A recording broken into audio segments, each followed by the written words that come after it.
الرحمن الرحيم الحمد لله رب العالمين والصلاة والسلام على رسوله عليه أفضل الصلاة وأتم التسليم أما بعد اللهم علمنا بما ينفعنا وانفعنا بما علمتنا وزدنا علما يا كريم رب اشرح لي صدري ويسر لي أمري واحلل عقدة من لساني يفقه قولي ثم أما بعد.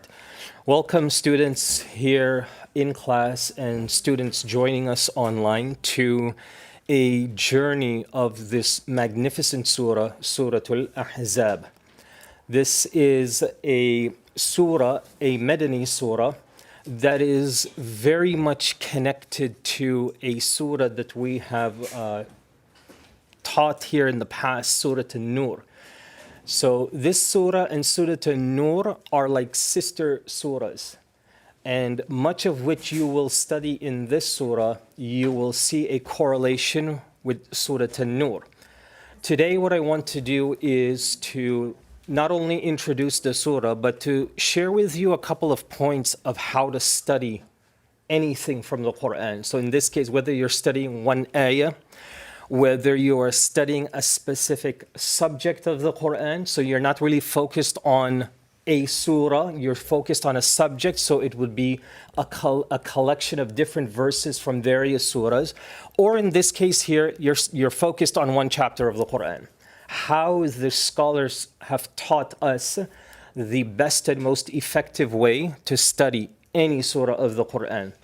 The first thing is the scholars tell us is you should be able to read some or most or all of the surah. You should be able to read it. We're not talking about the translation. We're talking simply you could recognize Arabic letters, you can piece them together, and you can pronounce. You don't have to sound like an imam in the haram.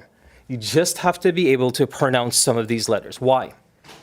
Because in our deen, reciting a surah is blessed. You are rewarded for that. And part of your respect to the Quran is that you can pronounce the letters Allah chose. You can pronounce His words properly. And I think that's just common sense. You don't need to be taught that, hey, look, this is Allah's words. Make sure you pronounce it properly. I mean, we might get offended if somebody pronounces our name wrong. But imagine now, these are ayat from Allah subhanahu wa ta'ala Himself. So the first thing is you at least want to be familiar with pronouncing and reciting this surah. Secondly, you want to know where the surah is in the Quran. So whenever you reference it, you don't want to be the kind of student that's just like, okay, I think it's before this surah. No, I think it's after. Or you do what a lot of students do, you just kind of like let the pages fly until you see Ahzab and you stop. That's all fine, but you don't want, you're a student of Allah's deen and you're a student of Allah's book. So there's a certain standard that you want to maintain in your journey with this book. You're going to look at this book and interact with it and its knowledge like no other book. So you want to be able to at least read a portion of it, pronounce things properly. You can recognize the surah. And then, of course, you get into what we will do, the tafseer of the surah. The second thing that scholars tell us is, and I think that this is probably the most important point, no student will ever fully understand the explanation and the intent of any surah of the Quran just by coming to class once a week. You will never know this surah. As a matter of fact, some of the scholars say that if you don't give tafsir its haqq, its right, you will gradually lose it. Tafsir is a exercise just like recitation. You know how if you memorize a surah, you have to constantly recite it? That's how tafsir is. You have to constantly be engaged in studying and reading what scholars have written. You look back at classical works, even contemporary works, and you just constantly refresh and learn new things about that surah. That's how tafsir is maintained. That's how scholars become scholars of tafsir. So they're constantly reading about those surahs. No matter how many times they've studied the surah. This particular surah, I've only taught it twice. So this is my third time going into it, inshaAllah ta'ala. Every single time that I've gone through this surah, it's amazing. I guess Quran is like this. You'll feel like you're studying the surah for the first time, each and every time you go through it. And that's just the miracle of the Quran itself. No student will ever find that the Quran and its knowledge is boring or it's constantly redundant in its information. Everything has context. We're going to be talking a lot about that in this class. This particular surah has verses in it that have been abused and misused in various platforms around the world with Muslims as well as non-Muslims. So we're going to tackle some of those subjects and make sure that we understand exactly what the intent of those ayat are. This particular surah is also home to perhaps the most comprehensive verse in the entire Quran. Does anybody know what verse that is? Good. Let's keep it that way until we get there, inshallah, right? Most comprehensive, literally you can write volumes on this one ayah. And inshallah, once we get to it, you'll see why. That's all I want to say about in terms of tafsir. The second thing that I want to share with you, and then we jump right into the surah, is students, a reminder for me and you. You are not here just to study. You are not here because of Surah Al-Ahzab and that's it. You are first and foremost here because you want to seek Allah's pleasure. You want to seek Allah's acceptance. If you capture the knowledge and you are able to graduate from this surah confident and fully understanding the material, alhamdulillah. But if you kind of understood here and there, or the material was too fast, too slow, or just couldn't get it the first time, alhamdulillah. As long as your heart is in the right place, then inshallah, Allah will bless you to always grasp the knowledge of the Quran. That's why the ayah in Surah Al-Baqarah mentions to us, وَاتَّقُوا اللَّهَ وَيُعَلِّمُكُمُ اللَّهُ وَاللَّهُ بِكُلِّ شَيْءٍ عَلِيمٌ. Allah says a condition, if you want to learn this deen, what must you have? The condition is, you need to have taqwa. What is taqwa? It's not the fear of Allah. It's the consciousness and awareness that Allah is always watching and monitoring you. If you can live your life like that, Allah says, once you have taqwa, I will teach you. So you are students of Allah first and foremost. So you take that for what it means to you and how you prep yourself each and every week that you get here, inshallah ta'ala.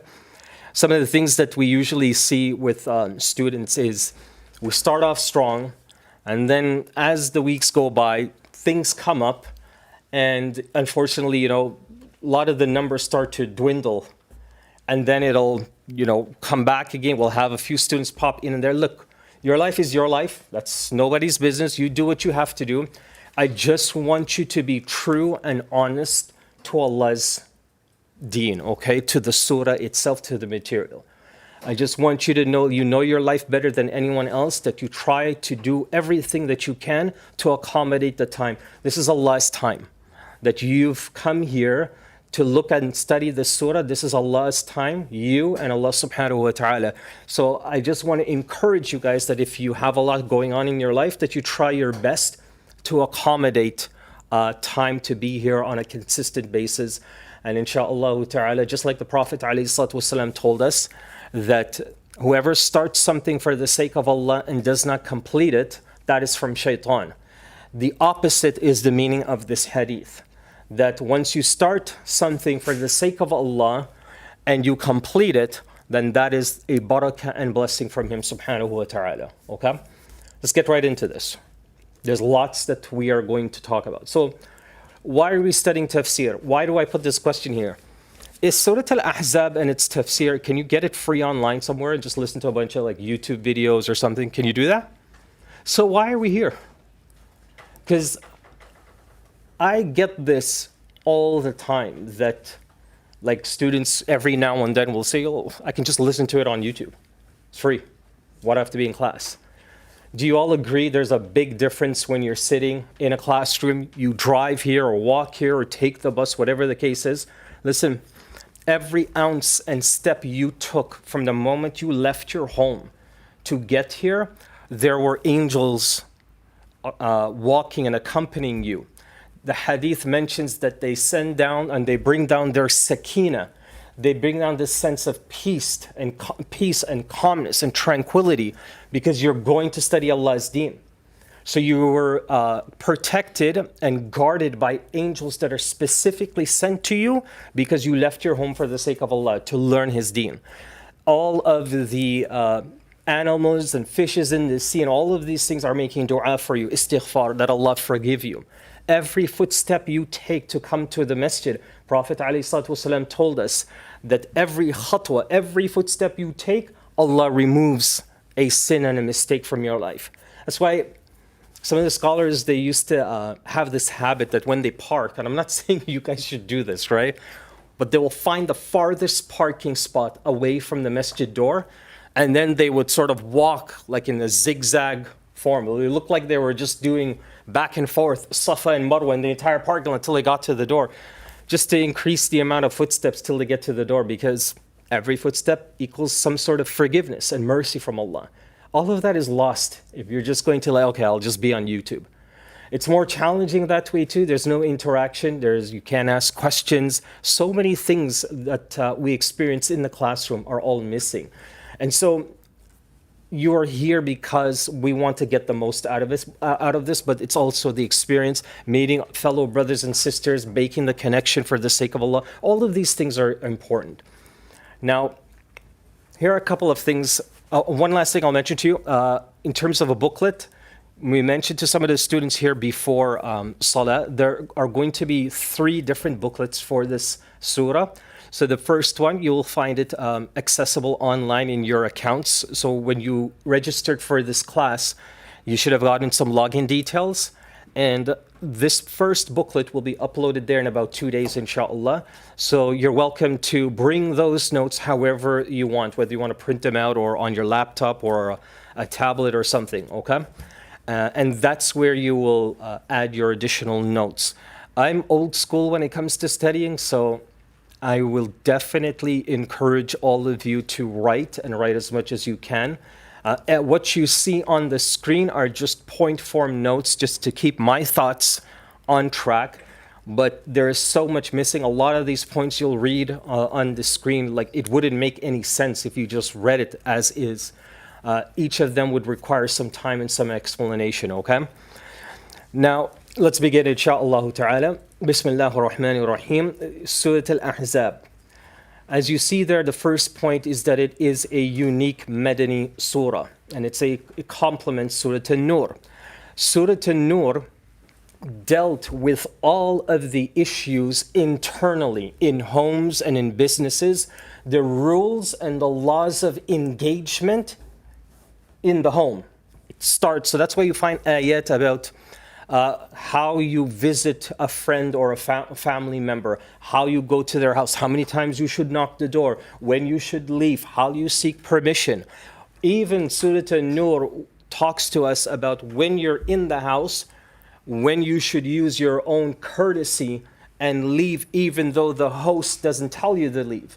Surah An-Nur also towards the end has a verse that teaches us and reminds us that the host has every right to tell the guests, okay, it's late now, get out of my house.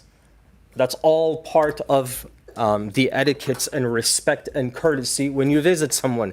Yeah, there were some pretty interesting ayat in that surah, mashallah. Surah An-Nur also has the laws of engagement, so gender interaction, and some of the limitations behind them. It also has one of the most powerful and beautiful verses in the entire Quran. Surah An-Nur has an ayah that is referred to as Ayat An-Nur. It sounds like this: Allahu nuru samawati wal ard, mathalu nurihi kamishkat, until the end. So Allah describing Himself as a nur. What this nur is, we went through in great detail with that. So not just internally in the home, it also focuses internally in you, your heart, the aqidah and creed and belief system of a believer. Now, when that surah is finished, Surah Al-Ahzab is the complete opposite.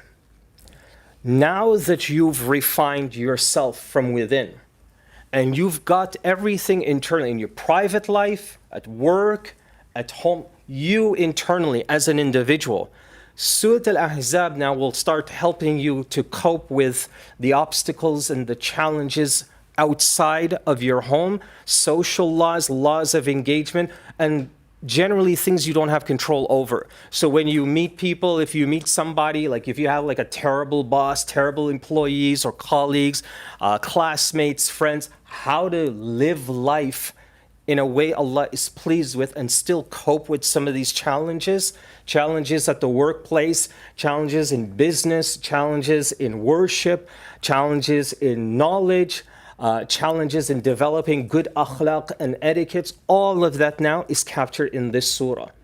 So that's why scholars, they say this surah and Surah An-Nur must go together.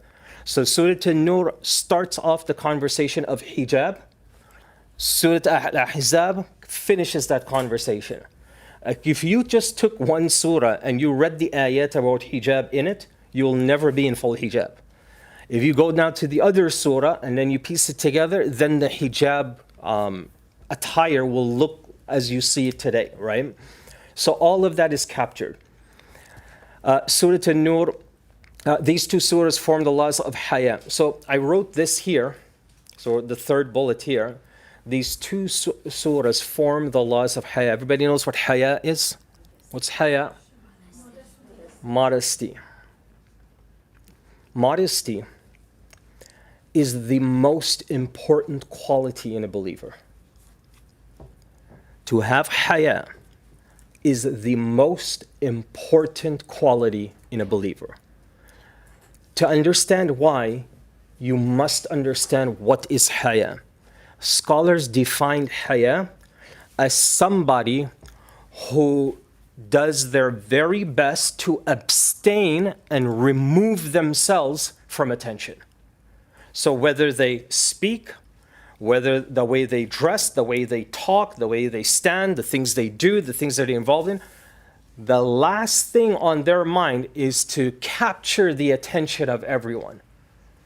So this is why you may have noticed that a culture has been, going on for ages in terms of this, that revolves around this term of haya. That most of the time when you hear this term, who are we usually talking about? Brothers or sisters? Yeah. And that is just fundamentally wrong, right? It created this culture that this was more of a sister thing. Maybe in some ways it is.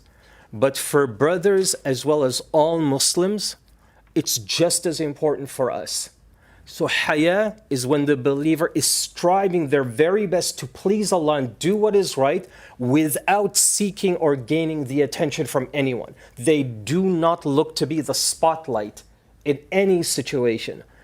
So these two surahs address this concept of haya in its own unique way.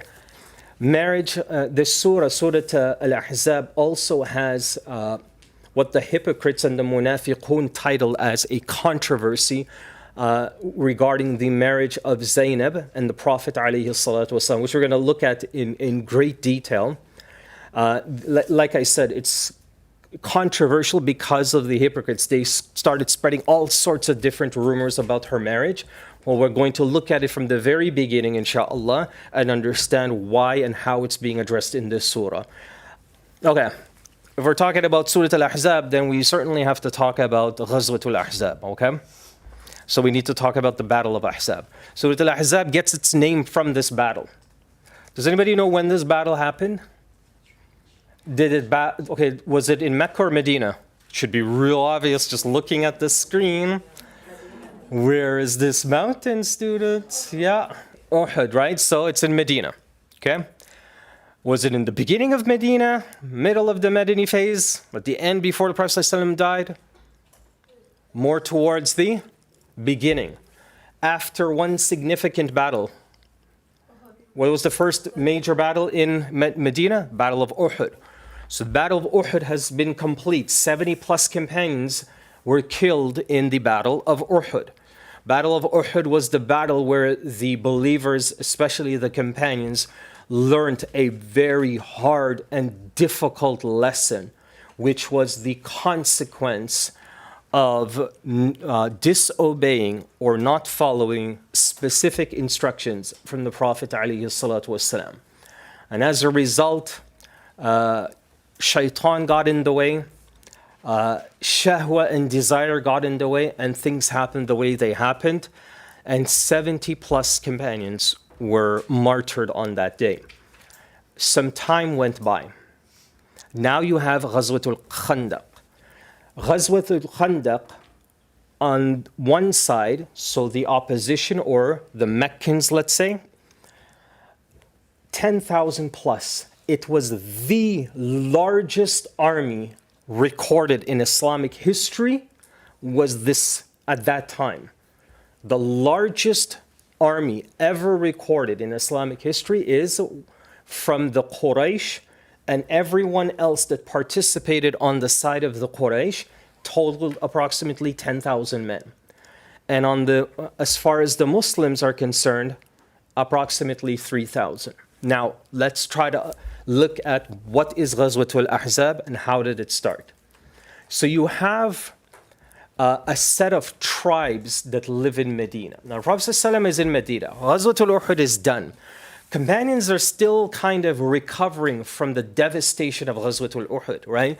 You can imagine that many companions lost friends, neighbors, and family members in Ghazwatul Uhud, right? Battle of Uhud. Prophet ﷺ lost his uncle, Hamza ibn Abdul Muttalib radiyallahu anhu. Hamza, he loved him so much that the Prophet ﷺ prayed janazah over Hamza radiyallahu anhu every single day for 1 week. Just kept praying janazah, asking Allah to forgive. Right? That's how devastating it was for him. The Prophet ﷺ, was he injured in the Battle of Uhud? Severely, almost died several times. But the famous story is he was struck on the face and it created a laceration or an opening on his cheek and he lost a tooth. So it was devastating for him. And there were several times Abu Bakr and other companions narrate that we saw the Prophet ﷺ laying on the floor and we thought he was dead. Everybody started crying until we got closer to him and realized he was still breathing and he was somewhat okay. Now all of that has passed. And Medina is slowly starting to pick itself back on its feet. You have these tribes, these Jewish tribes that were living in Medina, Banu Qurayza, Banu Qaynuqa, and Banu Nadir. Okay, these are major tribes that are living there. Prophet ﷺ set up a treaty agreement with these Jewish tribes. Okay, so after Medina was conquered, now the government, if you want to say, is the Prophet ﷺ and his companions, right? So they set up a treaty and they said to them, no war, no fighting, here are the rules, you sign, you sign, you sign. It was all good. There was peace and stability now in Medina. That went on for some time until the treaty was broken. And it was broken by two of these tribes, okay, Banu Nadir and Banu Qurayza, okay? You don't have to memorize these names. I just want you to listen to it, okay? These two tribes got into a battle amongst themselves. And that was one of the points in the treaty agreement that they were supposed to abide to. No war, no fighting. Whatever conflict you have amongst yourself, we're going to deal with it in a peaceful way. So because they broke this treaty, the Prophet ﷺ expelled these two tribes outside of Medina. And they went just on the outskirts of Medina in a place called Khaybar. And they stayed there for some time. Time goes on. Do you think that they were happy about being expelled from Medina? No. Resentment started to build. Hate started to build. And now you have the Quraysh, the Meccans back in Mecca. They're also pretty angry. Because the Battle of Badr, which they thought convincingly that victory was on their side. The Battle of Badr, the Muslims won. They were outnumbered significantly, but Allah, as mentioned in the Quran, sent an army of angels to assist the Muslims and the companions in the Battle of Badr. So the Battle of Badr was victorious for the Muslims. Battle of Uhud, they learned a hard lesson. Here's the problem. The Meccans still had this grudge and discomfort in them that they lost this Battle of Badr. Not Uhud, but Badr. They still had this thing man, we really got to avenge this battle. We got to get back. We got to really finish off these guys. So that hatred, I don't know what you want to call it, but it was more or less like they couldn't accept their loss, and it had a lot to do with ego and pride and status. So all of that now was affected, and people remembered now the Qurayshis, oh, these are the guys that lost Battle of Badr against those few Muslims that they fought with. They were just like a handful. You guys were extremely powerful, all the resources, and they humiliated you guys. So that was the memory stuck in everyone's mind in Mecca. So the leaders of the Quraysh came up with an idea. Those two tribes that are living in Khaybar said to the Meccans, why don't we come together?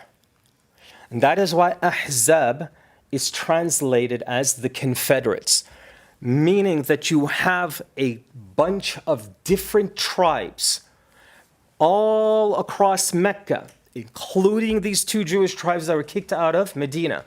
Now they team up. And they team up for one goal. The one goal is to extinguish and finish off Islam.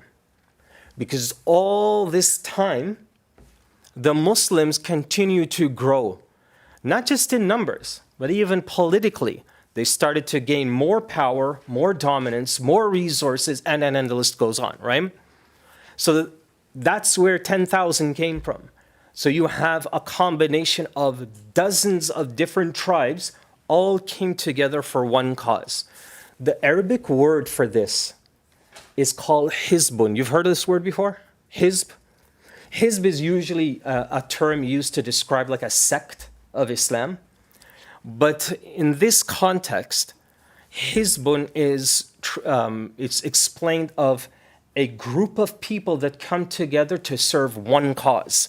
This group of people could be several from, in this case, different tribes, could be different countries, different villages. But the point is, people that never worked together came together. That's called a hizb.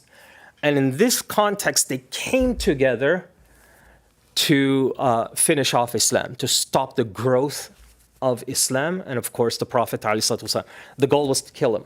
Okay? So now the Prophet ﷺ hears about this. He hears that there's a massive army that's mobilized itself and it's on its way now, 10,000 plus, to Medina. So the Prophet ﷺ puts together 3,000 of his own in Medina. But here's where really things get very interesting, right? Amongst them is a great companion, Salman al-Farisi, radiyallahu anhu. Have you heard this name before?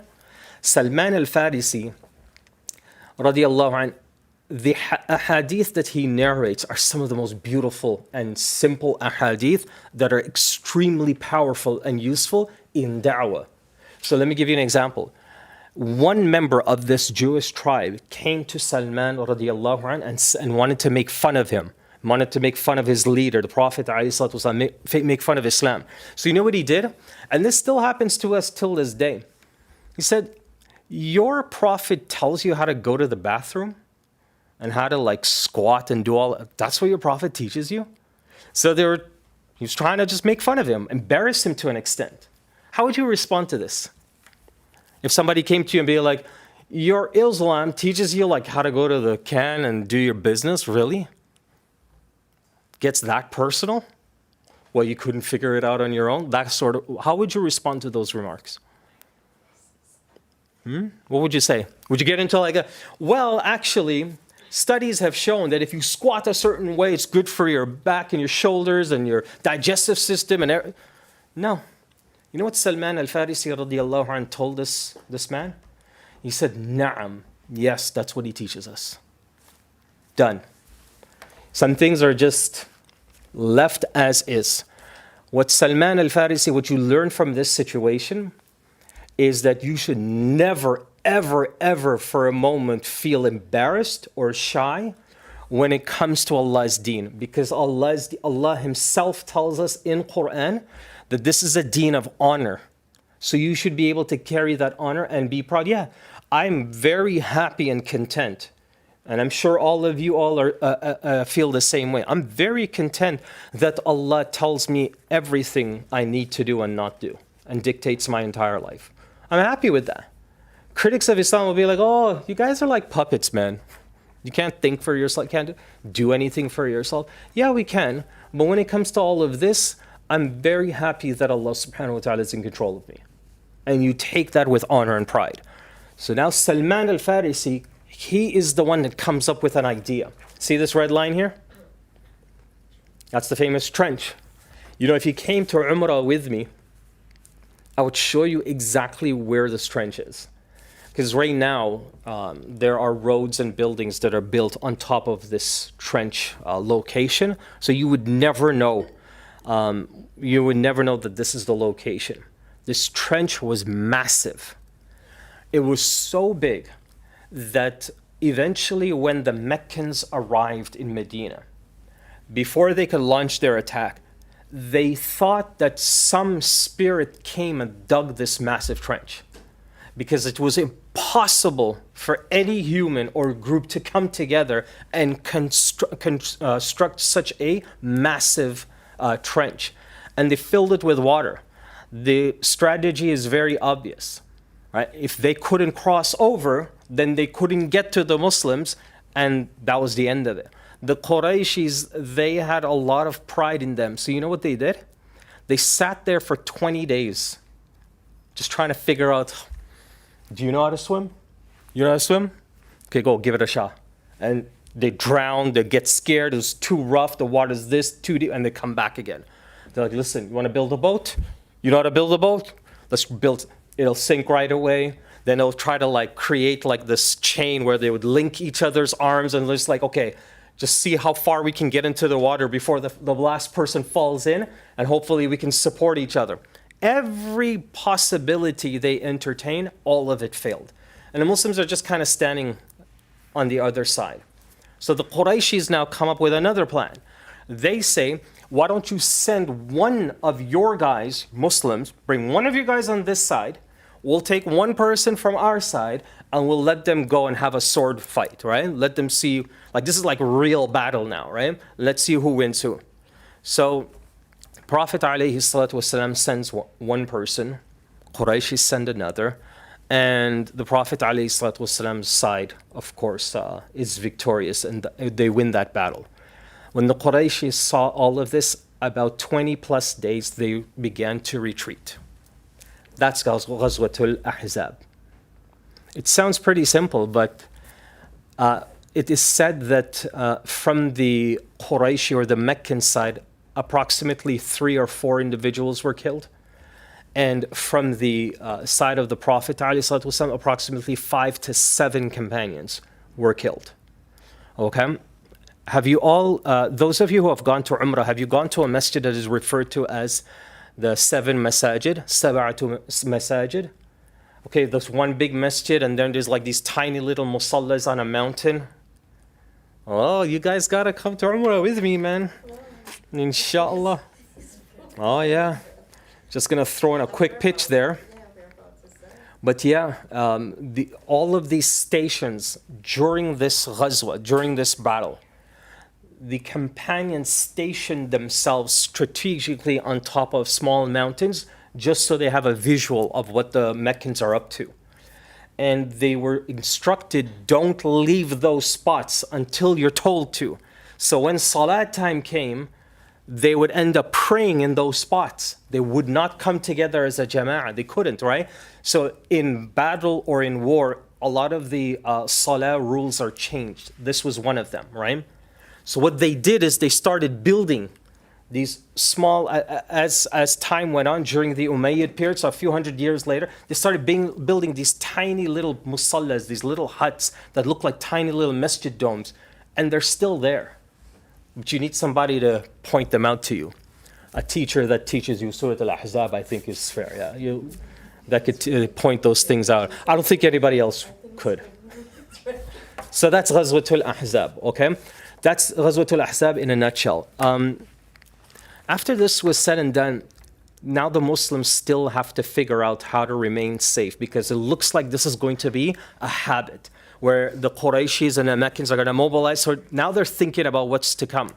But the point is that Surah Al-Ahzab gets its name because of this particular battle. And in this surah, you're going to see all the instructions and lessons now you're supposed to extract from this entire experience. And we'll see how that relates to this day and age. So called Al-Ahzab, the Confederate Army, a group of people united upon one common cause, which we've already discussed. They are united externally against Islam. It's the largest army Islam ever seen up until at that particular time. 10,000 plus came together to extinguish Islam. Do we still have like a Ghazwat al-Ahzab that happens today? Do we still have a Ghazwat al-Ahzab? Well, we have many. We have lots. Happening right now. It's happened in the past. That will continue to happen. So Ghazwat al-Ahzab for the average day-to-day Muslim, for all Muslims really, it hasn't stopped. So we're going to see now when we extract some of these lessons how relevant this surah is to some of the conflict and the hardships that Muslims go through today. The surah will start with the marriage of Zayd and Zainab as a recommendation from the Prophet ﷺ. She didn't want to marry Zayd radiallahu anhu. But because it was a recommendation from the Prophet ﷺ, she decided to marry him. Quick question. What do you think about that? The Prophet ﷺ recommended to Zainab to marry Zayd. Zainab came from a very high-class, well-respected family. This was the family who lived in a home that they had a door like nobody else. They had a home that was beautiful and it was constructed like no one else. This was like a high-class, top, well-respected family that was wealthy, and everybody, including the government of Medina, everybody knew who this family was. Zayd, does anybody know who he is? What did Zayd do? No, who is Zayd here? To the Prophet ﷺ, was he like a friend or what? Okay, an adopted son. Okay. So he's an adopted son. Did he have a job? His duties was more like a helper. Okay, more of like a helper. Just kind of to assist the Prophet ﷺ whenever he needed some help or an assistance here and there. That was pretty much primarily his job. Okay? You have someone in this, well-respected family, wealthy, rich. Now you're being encouraged and it's recommended to you, not from just any average Joe. The leader of the entire ummah says, I recommend you marry Zayd. Do you understand why she would have been hesitant and reluctant to do this? She didn't want to, but she still married because it was a recommendation from him, alayhi salatu wasalam. What do you think about this in today's context? If the dad or the mom recommends to their child, their son or daughter, look, I really want you to marry this person. Now we live in an age where we're like, no, you can't tell me who to marry. I'm going to marry who I feel like I want to marry, right? Regardless of their background, regardless of religion, that's kind of the culture we live in the world today. So is this something that's just been thrown out? Are there any Islamic laws that pertain to this scenario? So let me ask it to you in a very generic way. Should you consider a marriage to somebody that is simply encouraged and recommended to you based on Islamic law? So somebody, parents say to you, it's a practicing brother. Yeah, you might think he's ugly, but he's a good Muslim. I want you to marry him. Should you, the daughter, or switch the tables around, should you, the son, marry her or the daughter marry him? Is that like encouraged based on this scenario? No. Why? I thought we're supposed to practice everything the Prophet ﷺ did and encourage. We should try to practice it. Why is this? If you studied a chapter of nikah and marriage law in Islam, you should know this. Later on, a hadith came out.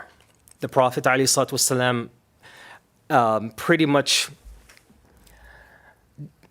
much canceled out and discouraged this kind of scenario by saying that whoever she marries, meaning the daughter, her silence is her consent. So if a recommendation comes to her and she just remains quiet, our version of that, by the way, is you can verbalize and say, no, thank you. Okay? But back then, the culture is her silence meant she agreed. Here you will literally say yes or no.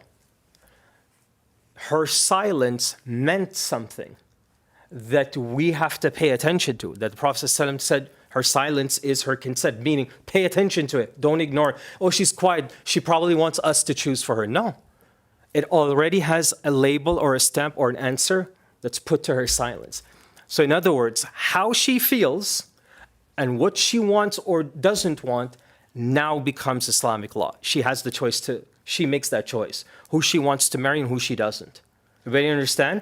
This practice was eradicated. You're not allowed to do this anymore. If you can consider a recommendation, but you should never ever say to yourself, well, you recommended me for the sake of Islam, I'm just going to do it. No. Prophet ﷺ also told us to look for 4 things in a spouse. So you have to be pleased with these, wealth, status, background, family, all of that. So this scenario here, we're going to see now why she did this. Despite she didn't want to marry, she still went through. It's fair to say at least one of the points is that for those of you that are writing, she did it because of her love for Islam and for her love for the Prophet ﷺ. So her sincerity and devotion to Islam, she made the choice to say, you know what, if he recommended him to me, I'm marrying him. Was there another story similar to this? Was there another story similar to this where the Prophet ﷺ recommended somebody to marry someone else?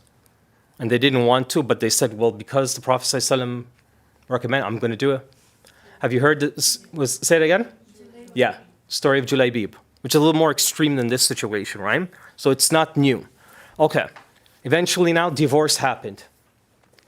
How did the Sahabas treat divorce at that time? You know how they treated it? Before the laws of divorce came, they treated it like nothing. It was just another day. Oh, divorce? Okay, well, bye. That's it. Islam came and started giving us ayat. Surah Al-Baqarah came and introduced all the laws of divorce. That's why there's an ayah that says, أَوْ سَرِّحُوهُنَّ بِالْمَعْرُوفِ, or you split from her, so meaning divorce, but you have to do it سَرِّحُوهُنْ, privately, with the utmost ease and respect, and it has to be done in a way that is considered respectful and acceptable in whatever culture and society you belong to. You know, the ayat say one thing, but it's very different how divorce is practiced these days, isn't it? Divorce in Quran almost always has taqwa associated with it. Allah always talks about taqwa in the ayat of divorce. Okay, that's why in Surah Al-Talaq, you have wattaqullah, wattaqullah, all throughout the surah. Why? Because in divorce, that is the first thing the marriage is tested with. Are you going to have taqwa going through the process of divorce? Who is going to lose taqwa first, husband or the wife? That's where all those crazy emails go back and forth. I'll see you in court. Yeah. I don't want to talk to your mom. I don't want to talk to you. Your in-laws, I'll see all of them in court too. Like, it's just dirty all around. So it was something very similar during the time of this incident, but generally in Medina, of how the Sahabas treated divorce.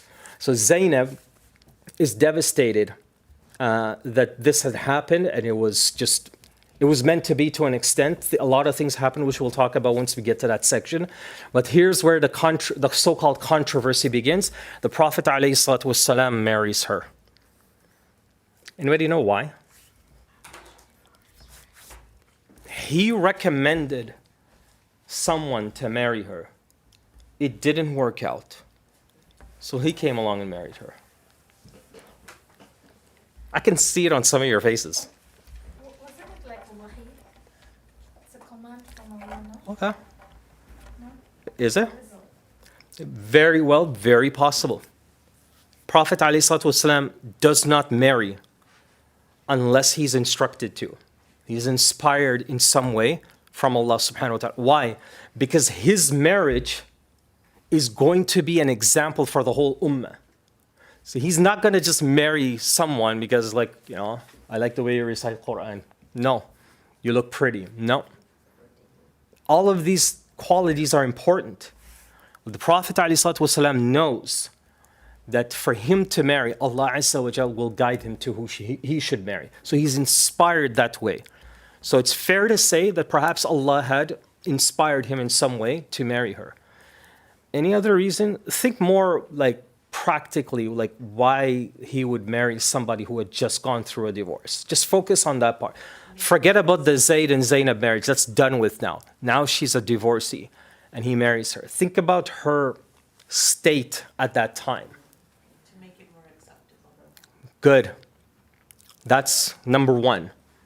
Okay, this is not for me, by the way, right? These are all extracted of the tafsir of some of these ayat. So the first thing Imam al-Qurtubi and others mention is that one of the reasons why he married her is to show the Sahabas and Islam and members of this ummah as a whole that marrying someone who was divorced is perfectly okay. Would you agree that in this day and age in society, we're still haven't really learned this lesson? You know how many divorced women I meet who want to get married?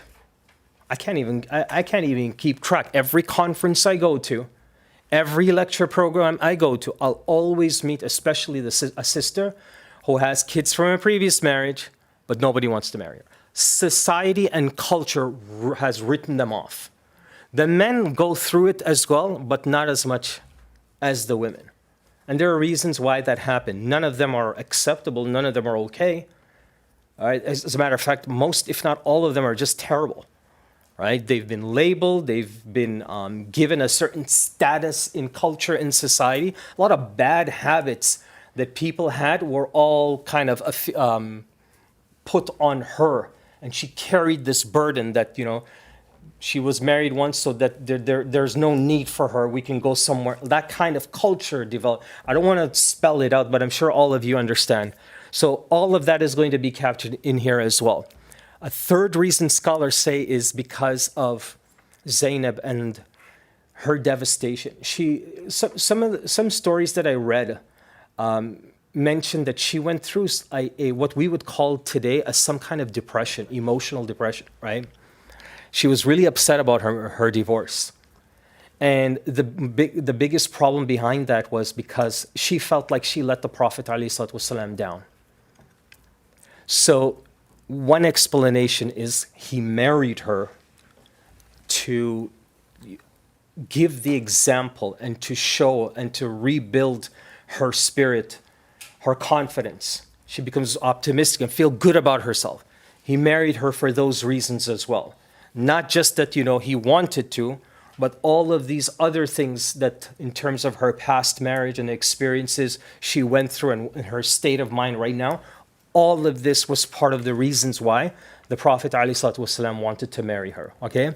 Which are all reasons that are encouraged in the Sharia as well. Like these are points that someone can definitely consider when they're choosing or looking for marriage.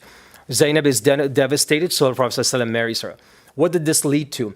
Look at the bottom here. The munafiqun said, you can't marry your own daughter-in-law. Where did this happen? What are we talking about here? Why did they label her a quote-unquote daughter-in-law? Married to his adopted son. Which you'll see that this next point here. Arabs then would say, you're like my son, out of love and hate. This phrase is not taken in the literal sense here. Like, okay, you married your daughter-in-law. It's just like how back then, but people say it as well today, right? If you say, you're like my son, it could be a compliment, but it could also be what? You're like my God help us son here. Look at him. Shaitan's brother. This is my house. Yeah. So you can use the same phrase to mean love or something completely the opposite. So this phrase here was not like it was not like in its apparent form. It wasn't like literally you married your daughter-in-law. Because all of these laws, you'll see, was not exactly accurate. And that the Prophet ﷺ, like this was just a rumor that was spread amongst the munafiqun. Because why? They saw a situation they didn't know was allowed, but they just judged from the outside and spread the rumor immediately, which is how rumors usually start anyway. People won't know the story, won't know the background, won't know context, but because there's an opportunity to make fun or embarrass that person, that's what we live with in this day and age. That's pretty much where every rumor comes from, is because nobody who is involved in those rumors took the time to say, you know what, let me find out, let me ask if this is true or not. So I just put that there for reference so you understand that there, even though the phrase is what it is, it could also mean two different things that are complete opposite to one another. Okay, let's jump into the surah, because now we want to put a lot of this stuff together, okay? First ayah. Allah subhanahu wa ta'ala tells us, Bismillah ar-Rahman ar-Rahim, Ya ayyuhan nabiyyu attaqillah wa la tuti'il kafirina wal munafiqin. Inna Allaha kana aliman hakima. You know, if a brother or sister went through a divorce, this is the first ayah that they should look at to start to refill and boost their energy and their confidence back. This ayah. Go to ayah number 1 of Surah Al-Ahzab. Take a look at it. The Prophet ﷺ is saying, be cautious of Allah. Ya ayyuhan nabi. First thing is, why did Allah say Ya ayyuhan nabi? Not Ya Rasul. Ya Muhammad. Why an nabi? Every time you see the Prophet ﷺ's title in the Quran, he's the only prophet out of all 25 that is referred to by their title. All the other prophets and messengers in the Quran are referred to by their name, or they are the son of so-and-so. Isa ibn Maryam, right? But their names are mentioned. He's the only prophet that has this. So the first point to pay attention to is Allah shows the utmost love and respect for His Prophet ﷺ. That is translated in our context that you have got to start to accept your life. You're divorced now. You've got to accept that that's the reality and start to build back confidence that it's not over. Your whole life doesn't have to be over. Doesn't mean that marriage is not in question for you later on again. You don't write yourself off. So, Ya ayyuhan nabi, you can take this approach and apply it especially to somebody who's been divorced, because that's the context of the ayah. But in general, anybody who goes through a struggle in life and they start to lose confidence in themselves, Ya ayyuhan nabi is Allah saying, listen, you're still the prophet.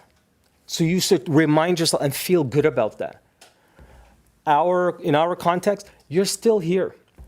Malakul Maut hasn't come to you yet. Allah still woke you up again. And you still have Iman, you still have Allah, and you still have at least that connection. So you should utilize that. وَلَا تُطِعِ الْكَافِرِينَ وَالْمُنَافِقِينَ. And don't even obey. وَلَا تُطِعْ طَاعًا. Don't even obey, listen, look at, don't even think about following the disbelievers and the hypocrites. What is our context? How do we relate to that? Don't listen to the foolish ones that are out there to just spread your name, leak out all of that juicy information they got their hands on. Don't let it bother you. People are always going to talk about you. This is Allah saying, as long as you have taqwa of me, you're confident in that, just completely do your best and ignore what people are saying about you. In this case, the kafirun and the munafiqun, they both came together, and that's how the rumor continued to spread. It wasn't amongst the believers. It was just the disbelievers of Medina at that time that were doing this. Okay? So Allah tells the Prophet ﷺ, just don't listen to them. Inna Allaha kana aliman hakima. Allah is always all-knowing and all-wise. Everybody see this? Students who have studied with me before, you will remember when I say to you that one of the most important ways when you're studying an ayah is pay attention to how an ayah starts and what it ends with. Because most of the time, what it ends with is linked to what the subject of the ayah is. So in this case, we are talking about, okay, Prophet, have taqwa, be confident to yourself, ignore what the disbelievers and munafiqun are saying. Because Allah is always, always fully aware of what they're talking about when they're at home, when they're not on their phones, when they're not when they're not doing any of that stuff. The conversation is still happening in their house about you. Makes sense, right?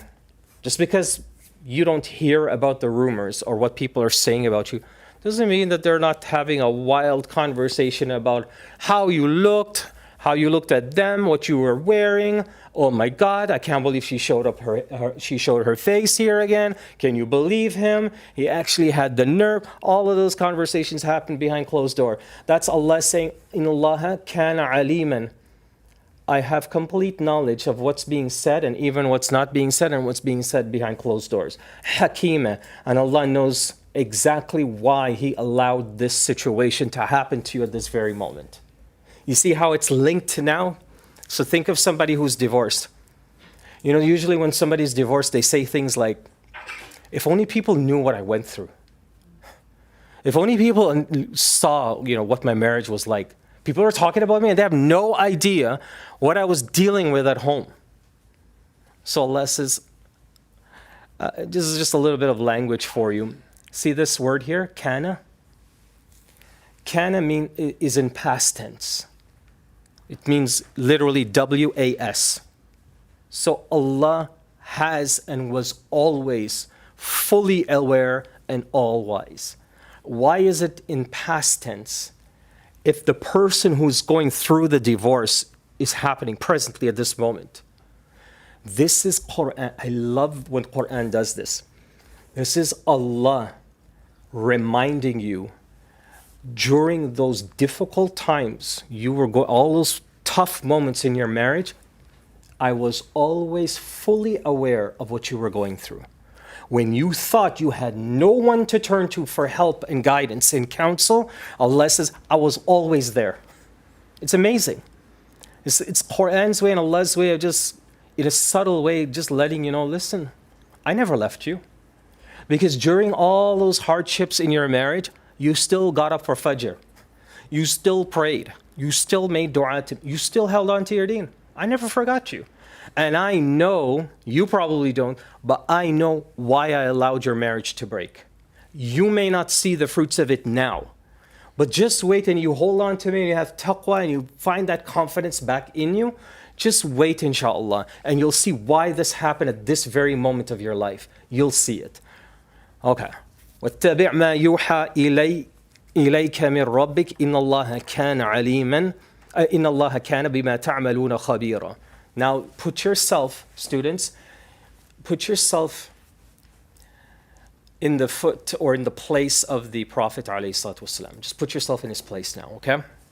People are talking about you. You married somebody. All this crazy stuff is going on. وَاتَّبِعْ مَا يُوحَى إِلَيْكَ مِنْ رَبِّكَ. Follow what is revealed to you from your Lord. Just follow Allah's instructions.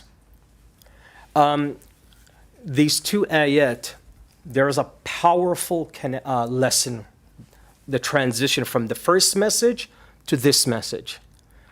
In order for you to receive Allah's guidance, you can read it, but you're not paying attention to it. You can recite it, but your heart isn't reciting. Does that make sense?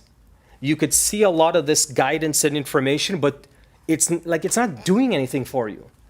To break that cycle, that barrier, and really connect with what Allah tells you, the first thing that you find in these two ayat is you have to put aside what people say about you. You have to find a way to ignore that.